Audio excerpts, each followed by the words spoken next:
দিল্লির আপ্যায়নে মুগ্ধ হাসিনা, ভারত ছাড়তে নারাজ। দিল্লির সিংহাসনের ছায়াতলে এক পরম সুরক্ষা, কিন্তু এই সুরক্ষাই কি এখন নরেন্দ্র মোদী সরকারের জন্য গলার কাঁটা?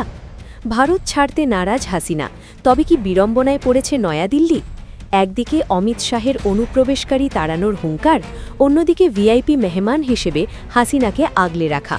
বিশ্লেষকরা বলছেন, ভারত এখন শ্যাম রাখি না কুল রাখি অবস্থায়। হাসিনাকে কাটার বা অন্য দেশে পাঠানোর প্রস্তাব দিলেও তিনি নাকি ভারতেই শেষ নিঃশ্বাস ত্যাগ করতে চান। শোনা যাচ্ছে সাবের হোসেন বা ববিকে সামনে এনে আওয়ামী লীগের রদবদল ঘটিয়ে দলটিকে ফেরানোর চেষ্টা করেছিল দিল্লি, কিন্তু হাসিনার অনড় মনোভাবে সেই পরিকল্পনাও ভেস্তে গেছে। ঢাকাকে খুশি করবেন নাকি হাসিনাকে ফেরত দেবেন, এই শাঁখের করাত দশায় হাবুডুবু খাচ্ছে ভারতের পররাষ্ট্রনীতি। হাসিনাকে আশ্রয় দিয়ে কি তবে প্রতিবেশীর কাছে ভাবমূর্তি হারাচ্ছে ভারত? রাজনৈতিক তাস কি এখন দিল্লির জন্যই বিষাণ বোঝা?